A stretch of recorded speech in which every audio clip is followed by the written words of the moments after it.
God bless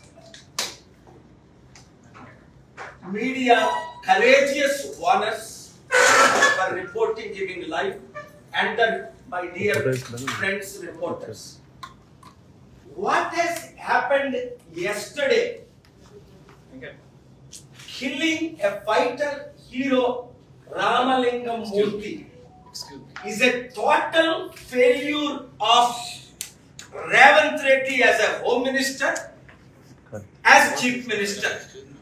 Immediately, he should appoint a Home Minister, which is the second most powerful position to maintain law and order.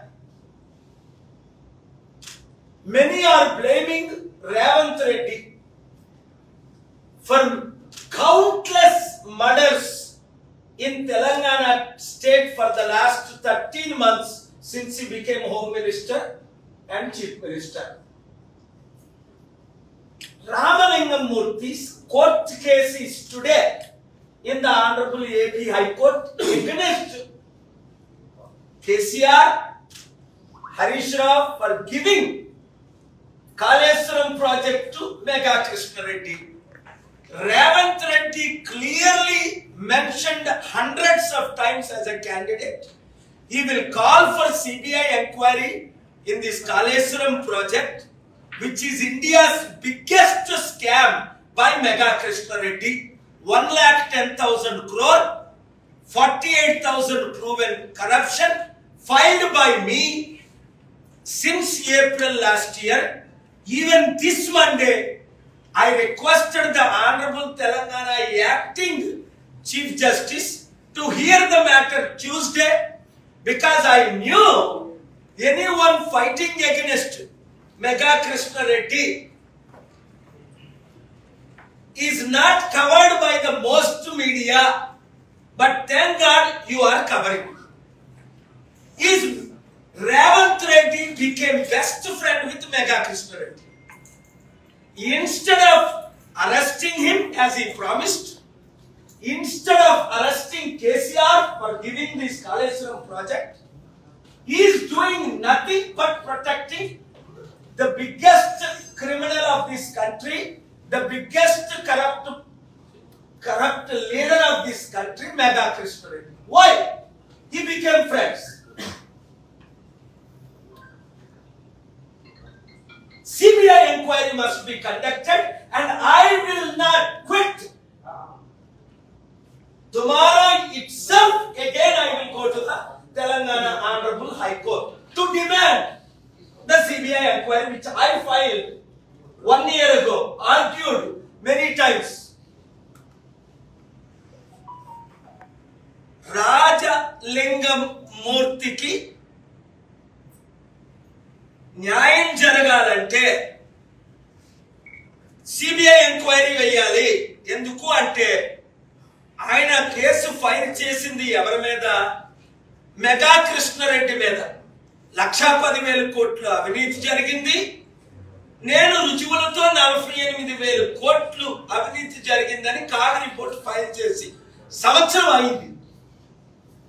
ఈ week సోమవారం acting chief justice దగ్గరికి వెళ్ళి చేతులు జోడించి అడిగారు, మీరు matter మంగళవారం లిస్ట్ చేయండి. ఇది దేశ చరిత్రలోనే బిగ్గెస్ట్ కరప్షన్. 1,10,000 కోట్లు అవినీతి, 48,000 కోట్లు దొరికిపోయారు, 2 లక్షల కోట్లు తెలంగాణ ప్రజల సొమ్ము అవినీతి జరిగిందని, 15,000 కోట్లు సంవత్సరానికి వడ్డీ కట్టలేని పరిస్థితి. రేవంత్ రెడ్డి 100 సార్లు ఈ కాళేశ్వరం ప్రాజెక్టు అవినీతి సిబిఐ ఎంక్వైరీ ఇస్తాను, మెగా కృష్ణ రెడ్డిని అరెస్ట్ చేయిస్తాను, కేసీఆర్ కుటుంబాన్ని అరెస్ట్ చేయిస్తానన్న రేవంత్ రెడ్డి ఈ రోజు కేసీఆర్ మాట్లాడు, కాళేశ్వరం ప్రాజెక్ట్ చెప్పుడు సైలెంట్ గా ఊరుకొని మెగా కృష్ణ రెడ్డికి బెస్ట్ ఫ్రెండ్ ఎవడు అంటే రేవంత్ రెడ్డి. ఎందుకు? నేను రుజువులతో చూపించాను. 1,200 కోట్లు white money mega Krishna Reddy ఎవరికి ఇచ్చాడు, ఎప్పుడు ఇచ్చాడు, కాళేశ్వరం డబ్బు. మరి రేవంత్ రెడ్డి మెగా కృష్ణ రెడ్డి అవినీతి అంతం అవ్వాలి అంటే మన బీసీ రాజ్యం రావాలి. కాపులందరూ, బీసీలందరూ, ఎస్సీలందరూ, ఎస్టీలందరూ మాకు రెడ్డి రాజ్యం వద్దు, ఈ వెలమ దొంగల రాజ్యం వద్దు, మన రాజ్యం రావాలి. ఎందుకంటే వాళ్ళందరూ హ్యాండ్ ఇన్ గ్లవ్ లో ఒకరే అని రుజువు అయిపోయింది కదా. ఇప్పటికి 14 ఏళ్ళు అయింది, ఇంకెన్ని రుజువులు కావాలి? కనుక ఒకటి, రాజలింగం మూర్తి కుటుంబానికి తక్షణమే రేవంత్ రెడ్డి ₹1 కోటి ప్రకటించి మనీ ట్రాన్స్ఫర్ చేయాలి. 2, రేవంత్ రెడ్డి సిబిఐ ఎంక్వైరీ చేయించాలి. ఎందుకంటే రేవంత్ రెడ్డి చంపించాడు మెగా కృష్ణారెడ్డి ప్రెషర్తో అని కొన్ని మంది ఆరోపణలు. నాకు తెలియదు, మీకు తెలియదు. కేసీఆర్ మీద పెట్టేద్దాం అని కొంతమంది ఆరోపణలు, లేదు కేసీఆర్ ఇది చేయించాడని కొంతమంది ఆరోపణలు. ఏది నిజం? నిజం తెలియాలంటే మోదీ గవర్నమెంట్ సిబిఐ ఎంక్వైరీ చేయించాలి. తెలంగాణ హైకోర్టు నేను డిమాండ్ చేసిన సిబిఐ ఎంక్వైరీ చేయించాలి, లేదా రేవంత్ రెడ్డి సిబిఐ ఎంక్వైరీ చేయించాలి. సిట్ గారి ఇంక ఏ ఎంక్వైరీలో న్యాయం జరగదు. దానికి 100 రుజువులు ఉన్నాయి. Thank you very much. BRS సంబంధించినటువంటి ప్రభుత్వం పైన ఈయన చాలా కేసులు, కాళేశ్వరం ఒకటే కాకుండా చాలా అవినీతిగా ఉన్నటువంటి మాజీ ఎమ్మెల్యే గండ్ర వెంకటరమణారెడ్డి గుడి వివాదంలో కూడా ఆయన కేసులు వేశారు. అంటే మీరు ఏమనుకుంటున్నారు అసలు బీఆర్ఎస్ అంటే దీంట్లో కేటీఆర్ కానీ కేసీఆర్ హస్తం, గండ్ర వెంకటరమణారెడ్డి హస్తం ఉందని మీరు భావిస్తున్నారా? చూడండి, మంచి ప్రశ్న. నేను ఈ రోజు భూపాలపల్లి నిన్న రాత్రి 7-8 గంటలకు ఆయన చంపేశాను. సీసీటీవీ కెమెరాలు క్లియర్ గా ఉన్నాయి. ఇంతవరకు ఎవరు చంపారన్నది అరెస్ట్ చేశారా? అక్కడ డిఎస్పీ ఏం చేస్తున్నాడు?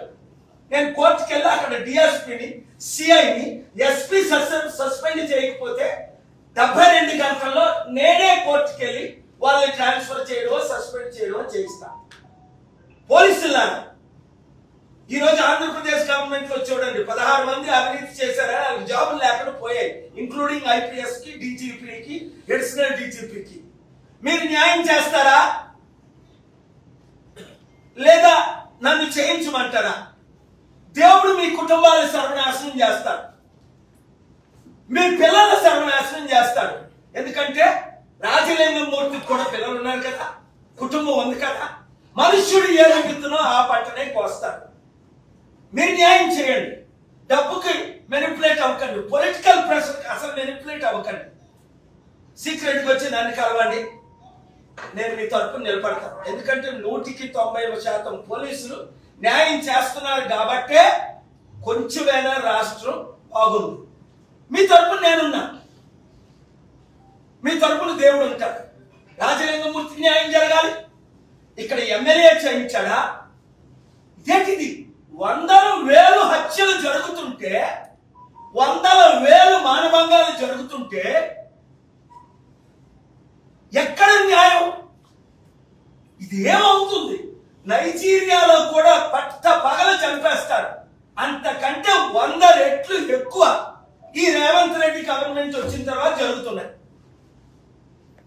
బాధ్యత తీసుకోవాలి కదా. Revanth Reddy home minister appoint చేసి ఆయన హోమ్ మినిస్టర్ పదవికి రాజీనామా చేయాలి, లేదా నా ఫైట్ ఆగదు. న్యాయం జరుగుతుంది. Thank you very much. Headlines పెట్టి రాయండి. ఇది మెయిన్ పేజ్ లో స్టేట్ అంతా, కంట్రీ అంతా ఇవ్వండి. మీరు చూస్తున్నారు కదా, 1981లో బాట్రూ శ్రీరామూర్తి మీద ఫైట్ చేశారు. ఇందిరాగాంధీ ప్రైమ్ మినిస్టర్ గా, నర్సీపట్నం కాలేజ్ వైస్ చైర్మన్ ఉండేటప్పుడు. ఎక్కడ రైతుల కొరకు, నిరుద్యోగుల కొరకు, ఉద్యోగుల కొరకు, హోమ్ గార్డుల కొరకు ఎన్ని కోర్టు కేసులు వేసి మహిళల కొరకు, అందరి కొరకు కాంప్రమైజ్ అవ్వకుండా ఫైట్ చేస్తుంది అవినీతికి విరుద్ధంగా. నేను ఒక్కడే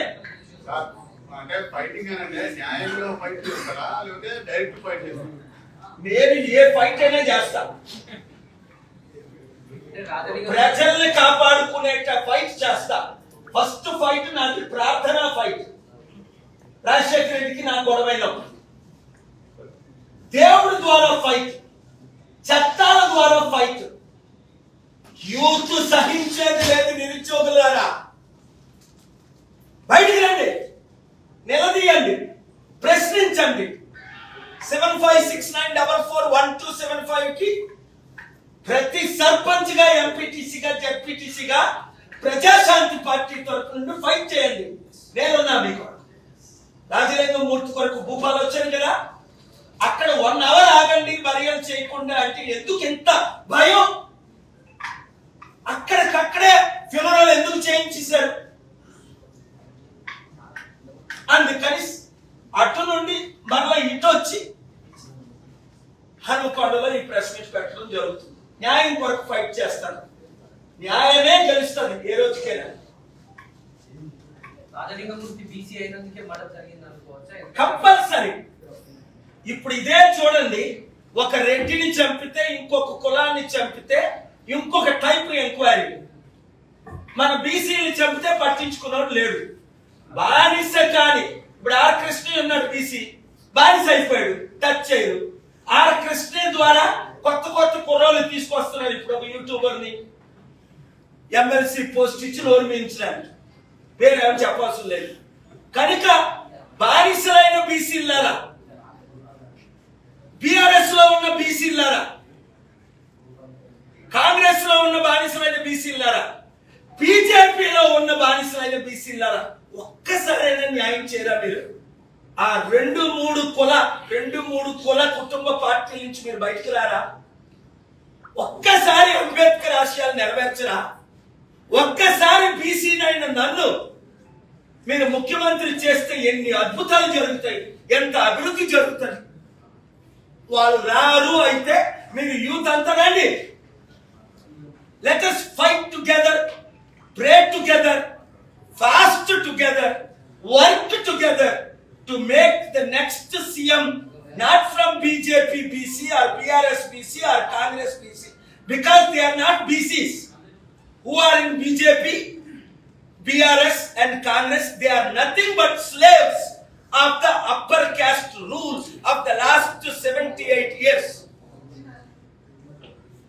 అందుకనే నా తమ్ముడు బండి సంజయ్ అంటాడు రాహుల్ గాంధీ ముస్లిం అని. అడిగి ఇంకో పని లేదు. ఈడు ముస్లిము, ఈడు హిందూ, ఈడు క్రిస్టియన్ అన్నం తప్ప. తమ్ముడు బండి, సిగ్గు లేదు నీకు? రా బయటికి, ఒక హీరోగా ఉండు, చరిత్రలో నిలబడు. బ్రాహ్మణ పార్టీలో నువ్వెందుకున్నా? ఒక బీసీ అయ్యండి.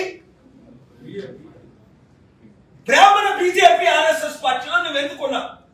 అరవింద్ నువ్వెందుకున్నా?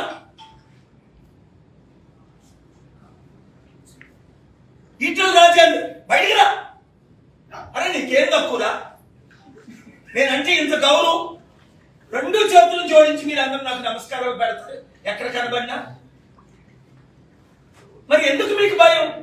అప్పుడంటే అమెరికాలో ఉన్నాను, రోజు మీకంటే ప్రతి గ్రామం, ప్రతి మండలం, ప్రతి నియోజకవర్గం 2 తెలుగు రాష్ట్రాలు తిరుగుతున్నాను కదా.